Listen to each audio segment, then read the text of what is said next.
Hello, this is Gary Crowley with DoItYourselfJointPainRelief.com, and this is video 1 of 4 videos showing you some exercises for Chondromalacia Patella knee pain.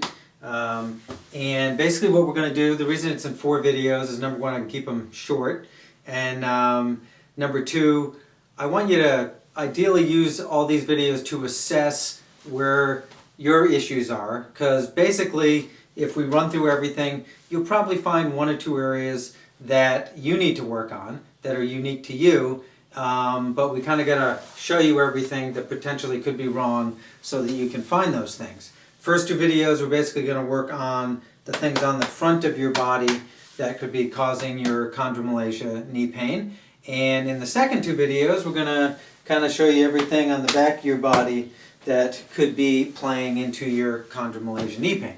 So, video 1, we are going to mostly, or basically just work on releasing these quadricep muscles that basically hold your kneecap in place where it is. You can see from this diagram here, these are your quadricep muscles right here. And basically you have a big rectus femoris on the front, you have another one underneath it called your vastus intermedius, I believe.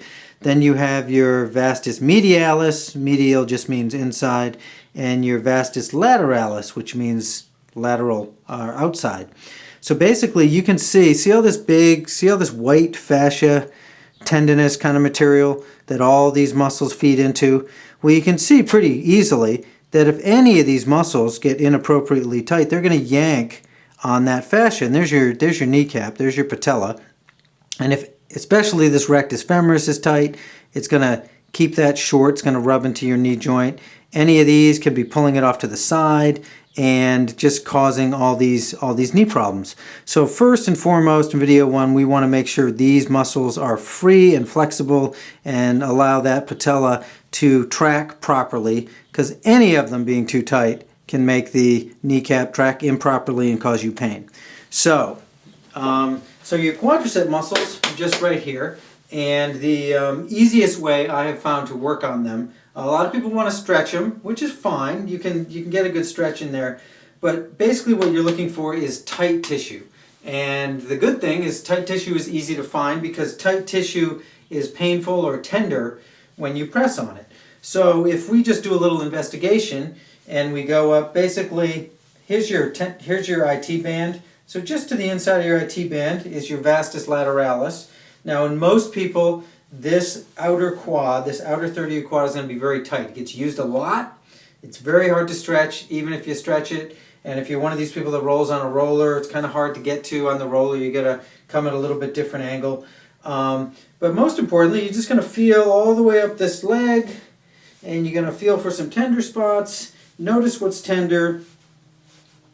And then what we're going to do is we're going to release those areas that were tender. So in me here's a spot right on my vastus lateralis, my outer quad muscle, that is tight. And what I'm doing is a press, pull, release technique. And in the techniques page of my website, I show you how to do all my 4 basic techniques in about a 1 or 2 minute video.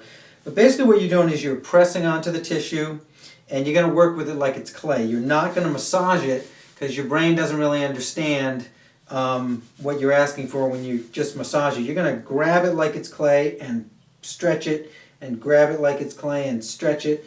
And what I do is I also add what I call the hand-on-hand technique, because these are big, strong muscles.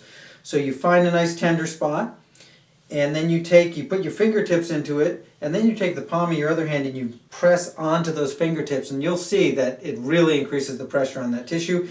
Only as much as you can relax into. This isn't a torture contest. But basically you're going to press, pull, release, press, pull, release, press, pull, release on that same area. And when you're doing that, you're pressing on all these little sensors in your tissue that are telling your cerebellum at the top of your brainstem to release that tight tissue. And then when that lets go, you move on to another tight spot. And again, I'm pressing with these fingers, but I'm really getting a lot of good pressure by coming down on those fingertips with pressure from the palm of my hand. Now here's a really good spot on me. You can turn your leg a little, press, pull, release, press, pull, release, press, pull, release, press, pull, release. And you'll find, especially in some people, this one is really the big culprit for that chondromalacia, because most people, this is really tight on them. And you just go up, press, pull, release, get as much release as you can. You might not get everything, but you can always come back to it. Then you investigate this middle section of your thigh. A lot of people, it's going to be really, really tight because it's yanking on that poor kneecap and causing inflammation, which is causing you pain. And then you're going to come out here. Now out here, for me, a little easier to do it with both my thumbs, but I'm still doing press, pull, release, press, pull, release, press, pull, release. That this medialis muscle down the bottom here is kind of tight on me. And all this being freer is going to allow that knee just to work in a nice smooth fashion because it has the space and freedom it needs to move. So we're going to check all this out, press, pull, release on all the stuff. A little tight here for me. So you can take your time, even after this video stops, take a few minutes, just investigate. You don't have to do it all now, but just be aware of what's tight, what might need to be a little more released. And but after you've done a little bit of work, assess that knee. And notice if your knee pain is suddenly gone. And if it is suddenly gone, try to remember where you were the most tight. So if you need it in the future, you can go, oh, that's my answer's right there for my general type of knee pain. Everybody uses their body differently, so people will tend to have different patterns. So that is the releasing of your quadricep muscles, and for most people, for a lot of people, these are the main players. But we also want to release everything else that might be playing into your chondromalacia. Some people it's up here, some people it's other places. But that's video 1, and assess how effective that was. And I will see you at video 2, where we're going to release a few other things on the front side of this body that may be causing your chondromalacia knee pain. So thank you for your time, and I will see you at video 2. Thank you.